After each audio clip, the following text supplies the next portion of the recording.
What's up, my U.S. history class, History 17A? You are rocking already. We're just a couple days in, and I looked at the discussion, and most of you have already done it. That's amazing. I wish I can get all my classes to be as amazingly functional as you all.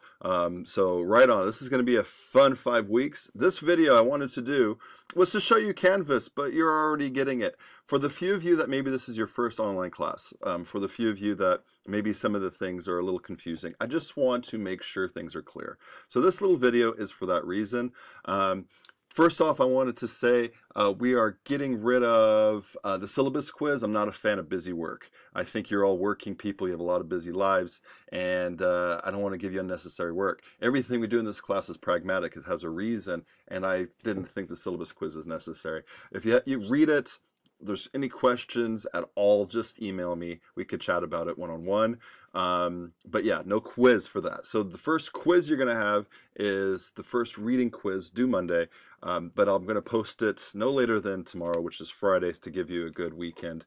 It's not going to take you long. I bet you, if you've read it, and you could use the book, all the quizzes and exams, you could use the book. That's going to probably not take you too long, really. And it'll also show you some of the main things to look at and get out of it. The discussions are huge. I've already looked at, you're getting it. Whatever the discussion is, so the discussion is the biggest thing. You can get to it two ways. You can get it to on our front page or the home page of our class here. And if you scroll down, there's a couple things. There's the syllabus right there, so you can always refer to that if there's any questions of what you're going to be graded on. Pretty simply, right? 3 things to be graded on. That's discussions, which is the biggie, some quizzes, which is the reading thing, and then the exam at the end, which is going to tie everything together. And that's not as big as maybe some of your classes, because I want the discussions to be the main sort of crux of the class here. No need to buy the textbook. There's a PDF. If you click on it right here, it seems like it's been working for everyone. You know, if you don't like reading a textbook online, you can buy it. You can get any edition of this on Amazon. Make sure it's volume 1 or a combined volume. It's been around for a little while, so you can get some cheap editions. If you're in Reading, and you're near Shasta College in Reading, I do have this book on reserve. I've had this on reserve, teaching it there the last few years, so it should be there. You can go to the library and ask them for the book on reserve. So you can always read it there if you don't like reading a PDF. But the PDF is yours. I very recommend you download it. It works great on a tablet. It's a nice way to read it that way. You can even read it on your cell phone, probably. So so whatever works for you, but it's free. Saves you, you know, this new edition's like over $100 as textbooks are. They're crazy, too much. But you could, right below that is what's due. You'll be able to click right on that and go to the discussion, go to the reading quizzes as they post, and so forth. So you can go that way. What I recommend doing, all right, is always just go into your Moodle or the modules page, okay? So if you click on the modules, it'll pop up. Now all this is all the stuff that you'll have in the future. It probably doesn't look like that on your page, just the stuff open. But you can see whatever week we're in, and everything you possibly need will be there. What I'll also post is maybe some interesting articles that'll tie things together. My videos I'll post there. I'll do some video lectures as we get into more stuff. So everything you need could be right there, and it'll help add to your discussion. It'll help be some important concepts to answer the questions that'll be on the exams at the end, again to answer the questions on the discussion, and then the reading guide of what you need to read. So it's all there. The links for the discussions would be in the reading guide, as you've already seen. So just to be clear, if you click on the reading guide, which I did, and my internet at the university here is a little slow. I'm in my office, by the way, so you'll see that from time to time. But if you go to the reading, you'll see a couple things. One is whatever chapter. So mostly we'll have 1 or 2 chapters. Sometimes you'll have a 3-chapter week, just because we have to get through a lot in 5 weeks. Now, skim. That's totally cool. I don't expect you to read if we have 3 chapters, I don't expect you to read all 3, really. A good skill to learn in these classes is how to read smart, how to skim things. As a PhD student, sometimes I go through 20, 30 books a week. I'm not reading 20, 30 books a week. I am skimming them, getting the information I need, And that's a skill that you can learn now. So one thing is to come to this page and look at the objectives, okay? See, this is the main points here. See what, these are the main things to kind of get out of it, and sort of skim it and make sure. When I do the lectures, you might want to look at the lectures first sometimes, or at least once you do look at the lectures and see what I'm saying, see where it sort of coincides in the reading with that as well, and that'll be helpful. Any additional readings will be here as well. So the syllabus, I did say that I canceled the reading quiz, so it's there though. You can click on it there. And then, which a lot of you already saw, is the Unsung Heroes, Howard Zinn. Howard Zinn was a historian for a long time. He passed away a few years ago, wrote People's History of the United States, which was mentioned in Good Will Hunting. He's written a lot of other stuff. He's an active historian. He has very much a perspective and a subjective look. Which I would argue, and I'll talk about later, that every historian is subjective. Every historian has their biases. Most of your instructors have their biases.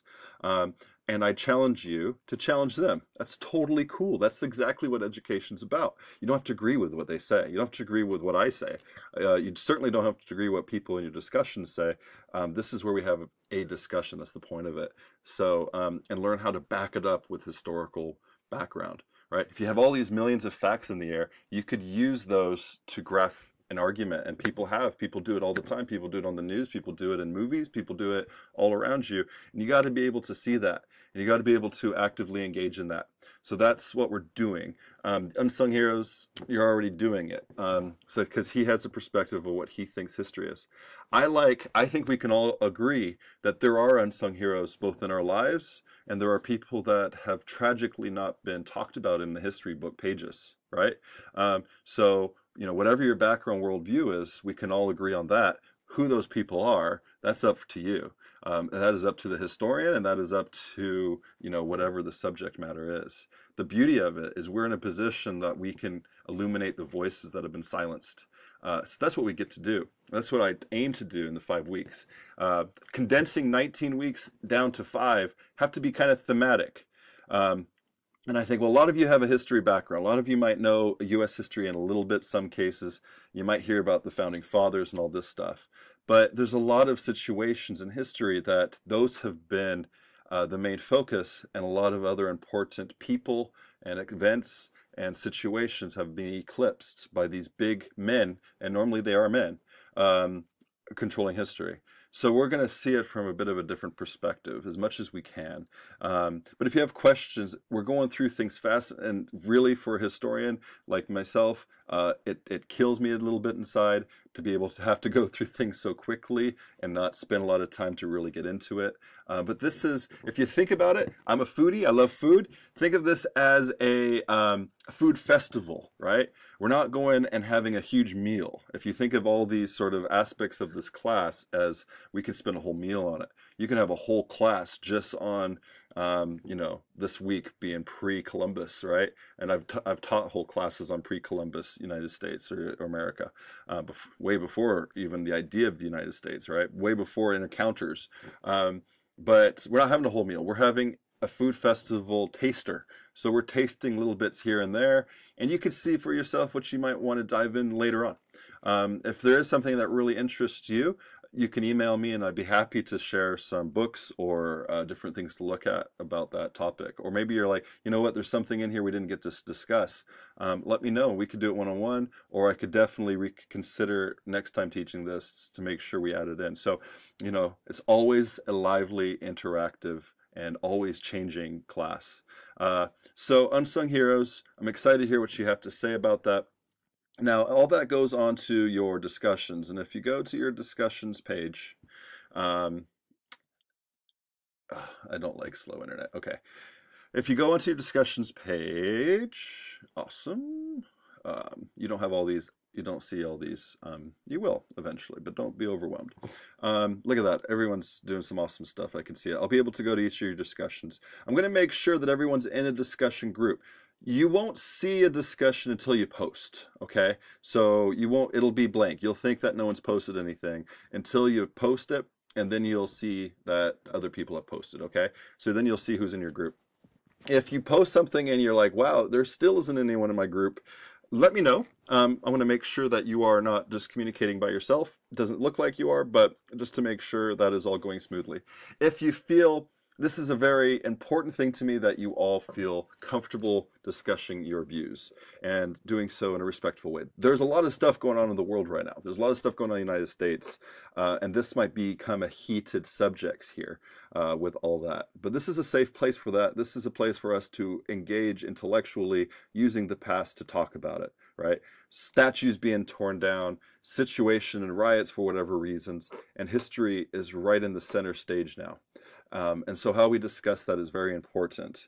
And it's really important so everyone can have their view, and be interesting for you, if you don't agree with them, to understand where they're coming from. Because guess what? As you walk the streets, wherever you live, these are, the views of people around you, and it's important to understand them if they're different than your own, and how to engage in that, and how to maybe, come up with ways to, if you don't agree, how you're going to articulate your disagreement.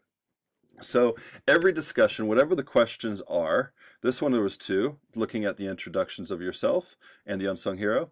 If it's in one discussion, all you have to do is post it in one discussion. I don't care if it's an MLA, I don't care.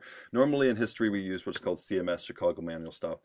For this class, don't care about that. I care about what your content is. I care about you articulating your views, your thoughts, making it clear, and really proving through the readings, whatever the readings are, that you're incorporating those in there. Okay, that's where you're going to get your full credit. If you're just really, to be honest, BSing the answer by not reading it, I'll be able to see that, and you might not get a full 20 points. Okay. Also, you won't get full 20 points or 15 points, 20 points, if you don't also engage in conversation with people in your group. So posting is important. After the due date, then you have 2 days to post other people's and to engage on people who's posted on your comments. So I do that on purpose because a lot of people like to wait till the last minute, and that gives you a couple of extra days after that due date to make sure you are engaging in conversation with your small group. And it's very small. It's 5, 6, 7 people in your group, so you don't have to read all 45 people that we have in our class, just the small group. Always at the bottom, you'll see the rubric. 15 points go to thorough answers, between 300 to 500. That's about a page, page and a half, double spaced if you're looking at a Microsoft Word. I recommend doing a Microsoft Word document first, then cutting and pasting it in and saving it. Just in case Canvas gets crazy, you can have all your discussions saved for the whole class. And that way, if there's any problems, you can always email that back so you have it, okay? 5 points is the response. So that's a big part of the grade, okay? That's going to be a huge important part every week. Starting next week, I think you'll have 2. Normally they're on Wednesday and Friday. If you're taking the World Civ class too, I try to have it the same days. So that way, really realistically, you just have to, if you come in Monday, Wednesday, Friday, and do Tuesday, Thursday, and the weekend for reading, you should succeed well. So I try to save your time and use your time wisely as much as possible, but whatever works for you, okay? Please ask me any questions. I'm here for you. I'm here for us to succeed in this. I'm here for you to gain not only about history, but any skills to take on to the next level after you're done with Shasta College, wherever your goal is, and if it's whatever educational goal that is, how I can assist with that, okay? I've done through those levels there. I'm still a student as a PhD student here, and be happy to explain all that process. I know you can do it, so I'm just here as your cheerleader and coach of getting through this class. So discussions, the quizzes, and look for the small short lectures that I'll be doing to give everything a bit more context as well. Okay, and I wish you the very best, and we will be in touch. Take care and good luck with everything, all your endeavors. It's going to be a great semester. All right, bye-bye.